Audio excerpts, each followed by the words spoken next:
Take 5. Mark. Saddle in. Set tail. Action.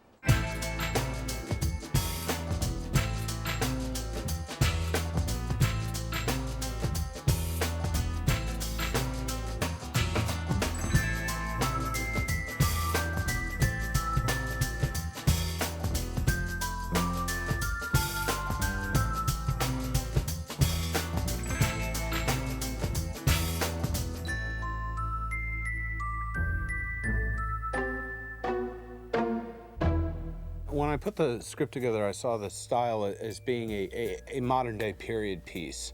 Even though I wanted to do something original with this material, I wanted to give it its own life, and I wanted to make it different from all the other teen movies out there. So I thought like a modern-day period piece would be great. So even though the characters were talking a lot of times very colloquial with today's vocabulary, with teens, I wanted the whole look to be very period. Like where they lived, what they drove, down to the smallest detail, like the phones would be a rotary dial phone, and the clothes they wear would not be normal, because rather than saying, oh, I'm playing the reality of the situation, I wanted to play it slightly exaggerated and have kids aspire to it. And just like the dialogue, sometimes it's very colloquial, sometimes I try and talk above kids. So that was basically the style of it. I thought it was daring in a way, and I felt immediately the possibilities of give it a certain look. Although there was a lot of dialogue and a lot of in-house blocking of the characters. So when you read the script, in the first moment you wouldn't say this is a very visual film. But because it was based on Dangerous Liaison, it gave me immediately a concept of how you could see it in a visual style. When I first read the script, I knew it was based on Dangerous Liaison, and I went to the interview and I thought, oh great, I want to do period pictures, but it's really hard to get period pictures if you haven't done one. And I pitched to Roger and Neil and whoever else was in the meeting. I think that when we walk into the Valmont family home, it should be like walking back in time. We're walking into a Parisian ballroom, 18th century. And they all went, really? And I go, yes. Everything else can be contemporary, but that room, I want to feel like a period film. And then they go, well, that's interesting. I read it. I had to do it immediately. And actually, I was lucky because Gary was in my first interview. And my tear sheet, my first presentation of what I thought the movie should look like, was exactly what Gary had thought. So Gary got so excited in my first interview. He was like, yes. He basically hired me, even though all the producers and the directors were like, calm down. It was we were right on the same level, and that was when I knew. It's the closest I've ever worked with a production designer or a cinematographer for any look of a film. It's a kind of very classy film, beautiful, with beautiful environment, in a beautiful environment, beautiful people, young, beautiful costumes, everything beautiful except the story itself. It's about mean things, but all in a beautiful environment. So the more we could make the environment, the light, the camera movement classy, classical, the more contrast it would have with the meanness of the manipulation, the sexual manipulation of the people. And that would give a great visual style. And I think with the help of Gary Steele and Denise Wingate, we got the visual style pretty much under control.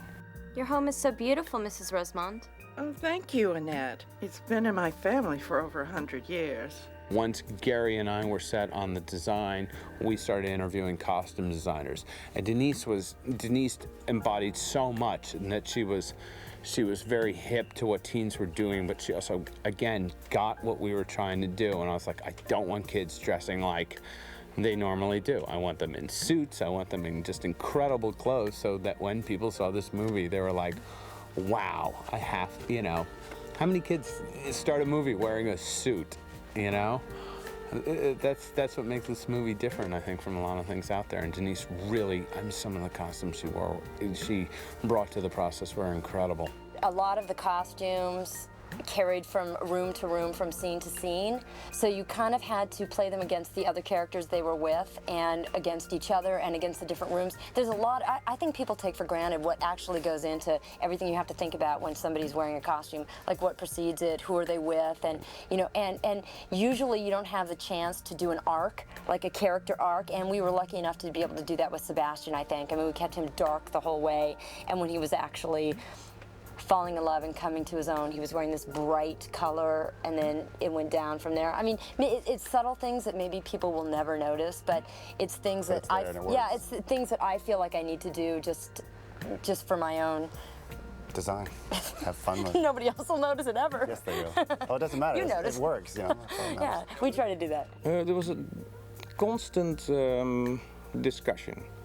Denise would call me in, what's done seldom, would call me in the fittings or directly after the fittings and talk me through what colors they had chosen. And the fittings of actors are always a combination of discussion with the actors, how he feels comfortable with what he feels comfortable. The producer, studio representative who have a say in this.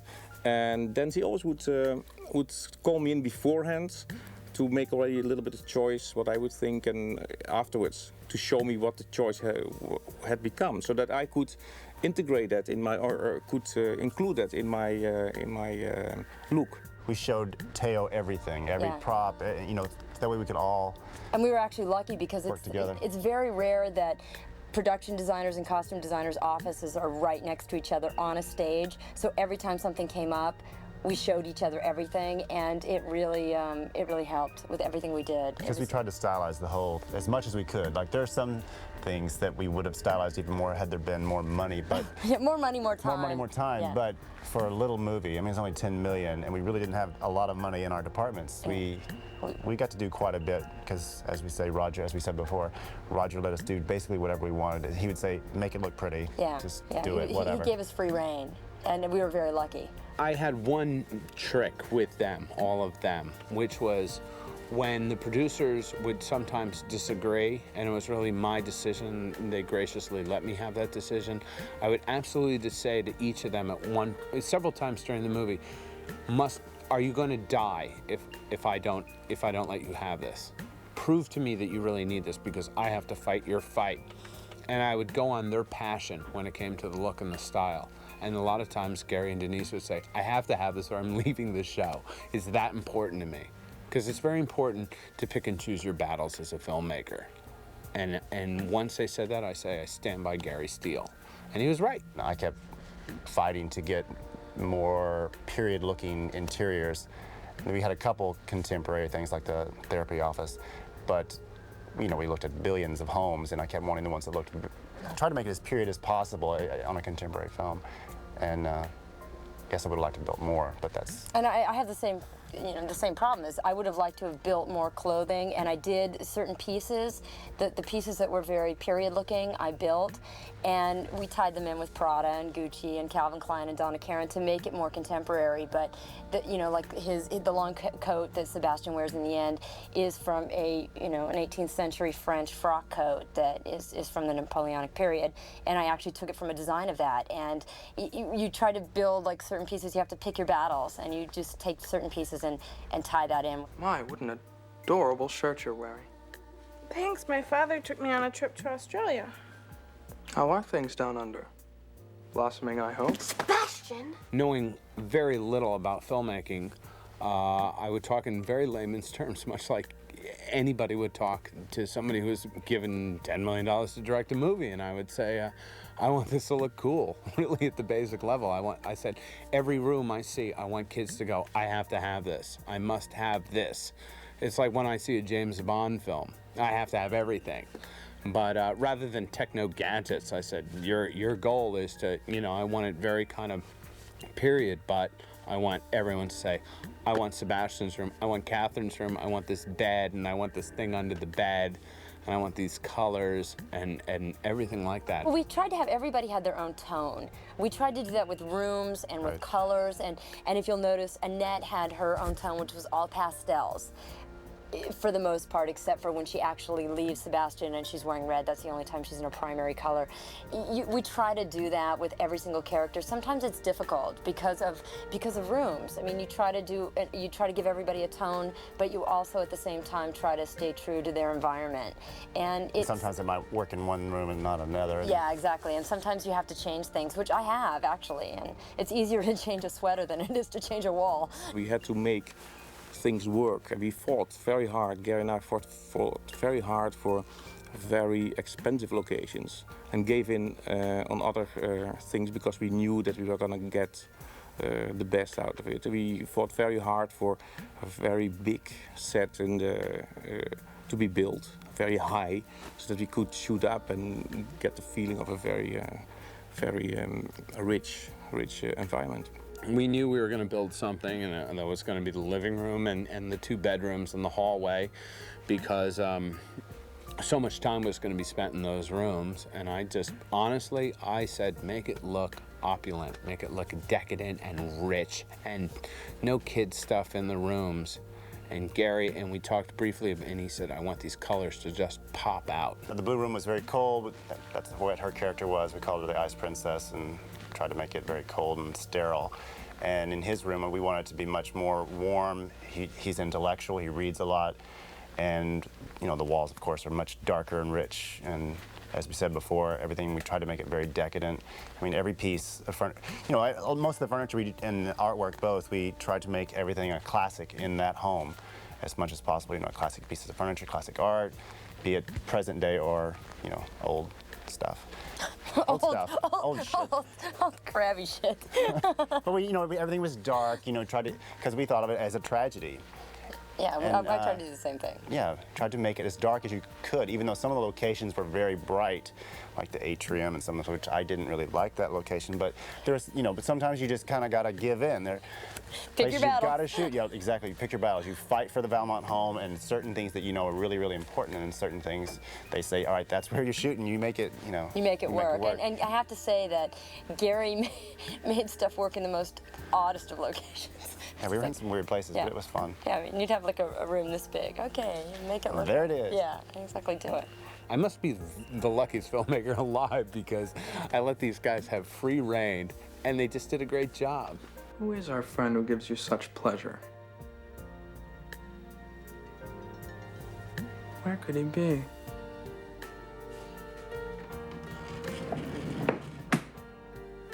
Hi.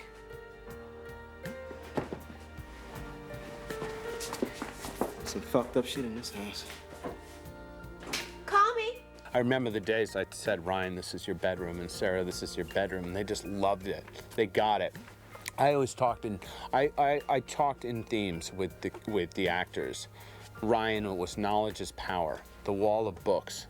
You know, that was important when I started coming up with the style of this film. That knowledge is books, and like, that's where your power comes from. And that's what I want kids to think, that like the more they read, the more dangerous they can become. With Catherine, it was about just being ice cold, the color blue in that room, and the silver, you know. And this is like, you're like this queen bee, and this is your lair, you know, which is that alcove of a bed. And they got it. And then, you know, we let them hang out in that room, and they were awesome. They took over from there. That very first day when they put us in hair and makeup and wardrobe, and you walked out onto that set, you couldn't help but feel like Sebastian and Catherine. You wanted to lounge, and you felt the opulence and the richness that these Playboy children had. And the 2 bedrooms really just embodied the characters. Catherine's room with the crystals hanging and the hand strung and the mirrors, the crystal mirrors all over the room, and the deep blues, and Sebastian's hunting room, and it was really incredible. I think it was, unendingly helpful for us to come into these sets, and they were so opulent and beautiful and intricate and well designed, and you know, on not necessarily a huge budget, these people did a wonderful job of like getting furniture from, you know, great places, and it really gave you a sense of the importance these people feel in their lives just because they surround themselves with expensive things, and in that way they feel like they have the right to do whatever they want to with whomever they want to, and they want to destroy someone, that's fine with them. And it really, you know, it really brought you into that world.